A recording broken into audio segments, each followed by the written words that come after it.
going to start. Morning everybody. Nice to see so many lively faces. The Barracas on the front and the Barracas are down on the back. And I've got to move back here because I'm now out of this camera range. What I'd like to do this morning is just tell you the story. And it's a story about Freemasonry and how we saw it about 4.5 years ago. 4.5 years ago in Combermere Lodge we had a series of deaths, and we also had a series of factions.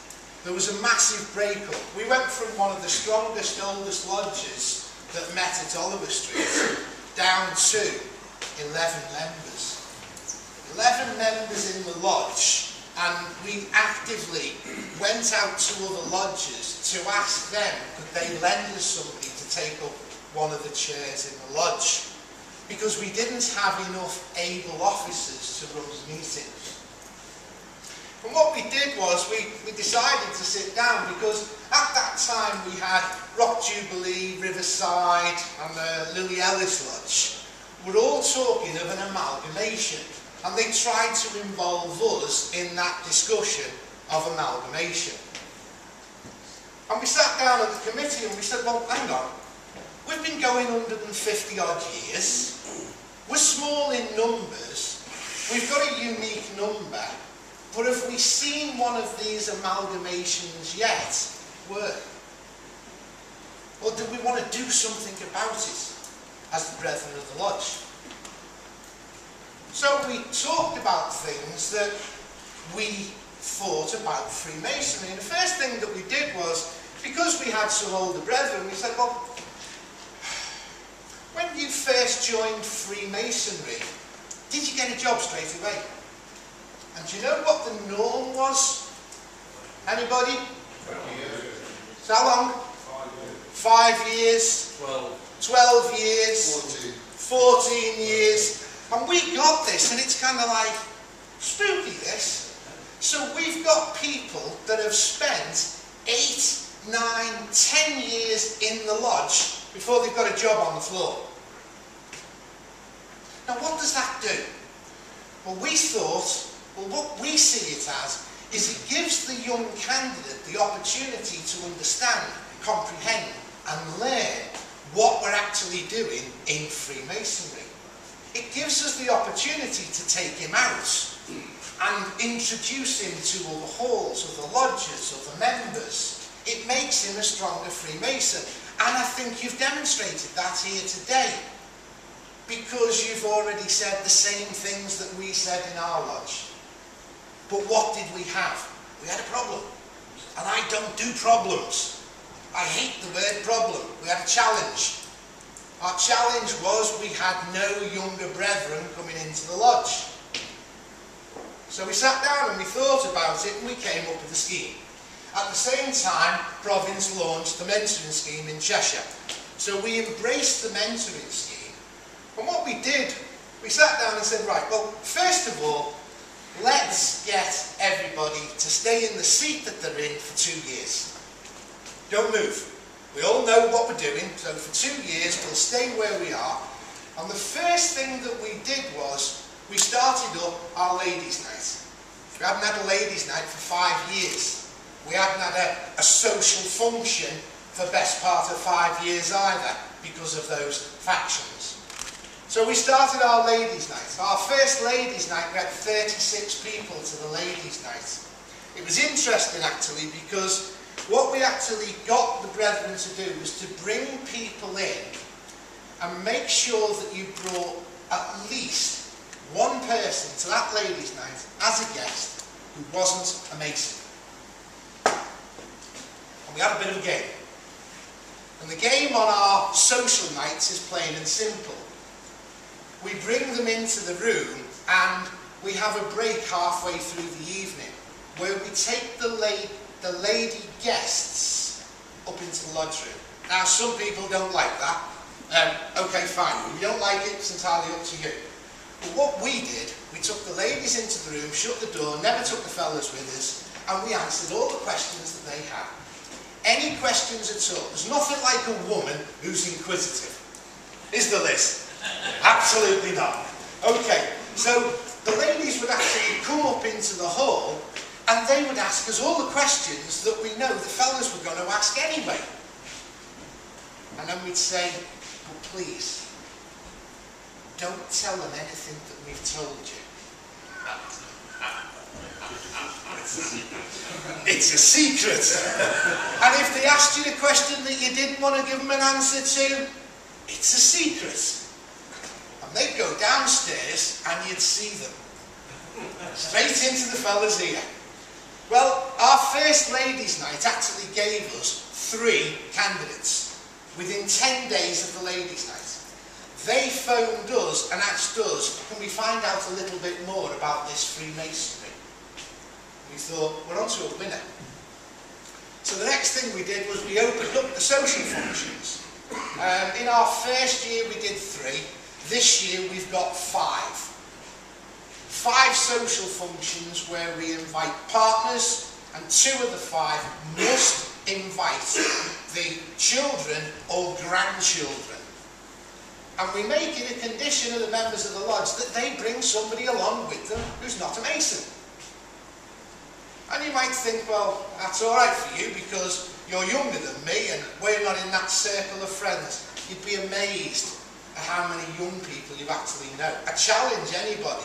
You know 10 people that are perfect potential Masons. Just sit there and think for a while.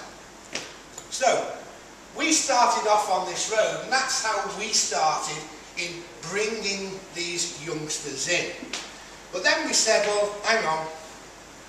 If we bring them in, do we want to rush them through this Freemasonry?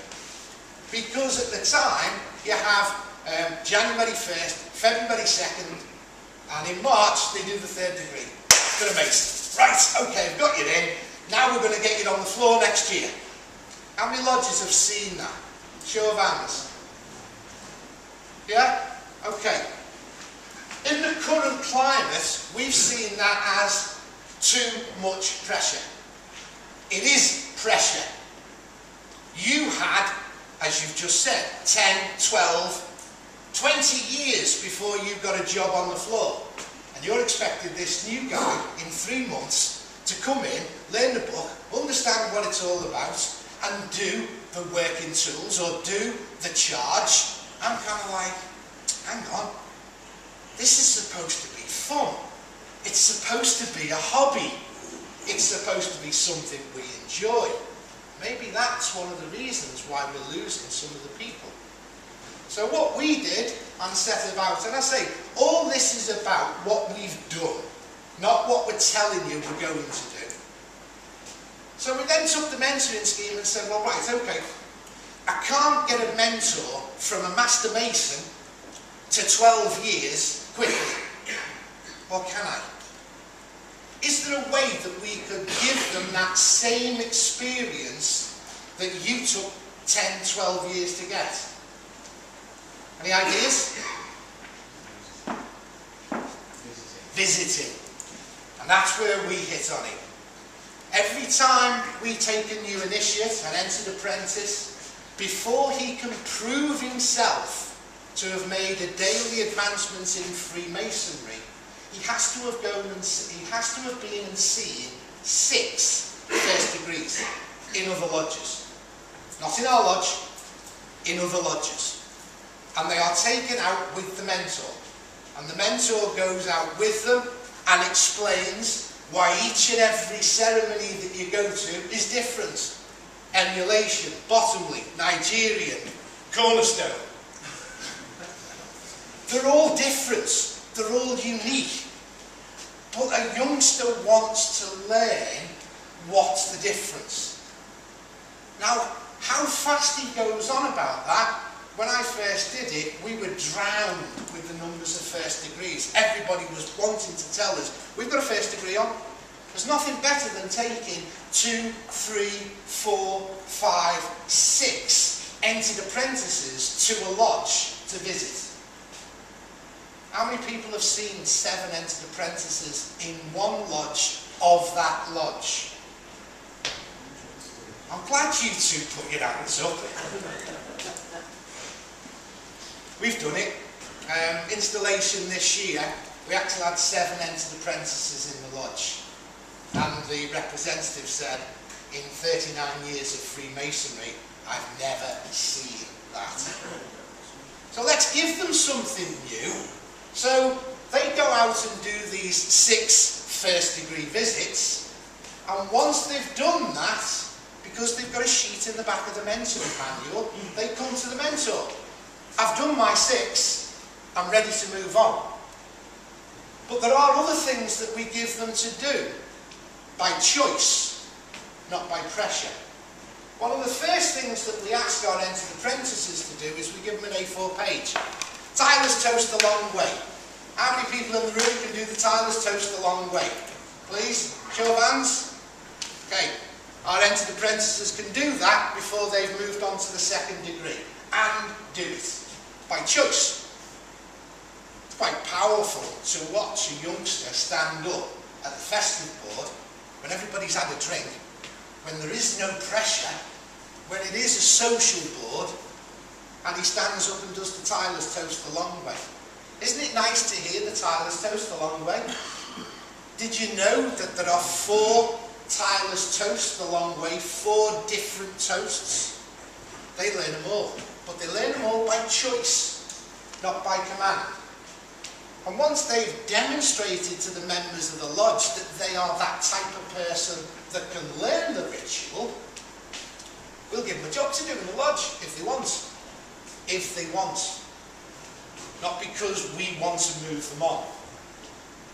We do the same thing on a 2nd degree. 2nd degree, got to go out, got to do 6 visits, see 6 2nd degrees before he can move on to his 3rd. And again in the 3rd. He goes on for 6 Master Masons, 3rd degrees, before we give him a job on the floor.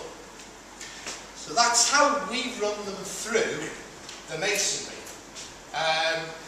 Our first recruit from that, when we started the process, actually took 3 years to go from an entered apprentice, 3 years to the day, to go from an entered apprentice to a Master Mason. And people were saying to us all along, it's too long, you can't do that, you can't stop them. Hey, they were better versed than some Master Masons that have been in the lodge for 10 years. They know more about Freemasonry than some people that have been Master Masons for 10 years. But we don't just leave it there. Being a mentor, taking them out, to give you an idea, last year alone, that took 40 visits for the lodge mentor. Me. Tall order. So this year, we've changed. We've appointed another 3 mentors. So we've now got 4 mentors in the lodge. And the mentors that we've progressed into the mentoring role, who do you think we chose? People that have been through the mentoring system. People that have actually done it and still not got a job on the floor. But their experience of going out and meeting people, talking to people, they've got friends that they didn't even know were in Freemasonry. So from there, we want to keep their interest. I hear people talking about the ritual. Trust me, those youngsters will rise to the top. And if you've chosen them correctly to join, because of your social functions, because we won't invite anybody to join the lodge unless he's been to 3 social functions with his partner. And those 3 social functions of the partner so that we can see him and see if he fits, and the wife likes us, and also for him to see if he likes us. This is not a Shanghai, let's get him in because he's shown a little bit of an interest, he's asked us a question. This is, let's find out if he really does want to know. So this is the route we went. And this is the route we started on. But then we said, well, okay, it can't just be about our lodge, our halls, our locality. We went to West Lancs, we went to East Lancs, we've been to North Wales. Trust me, it gets so much more different out there. But these are youngsters, these are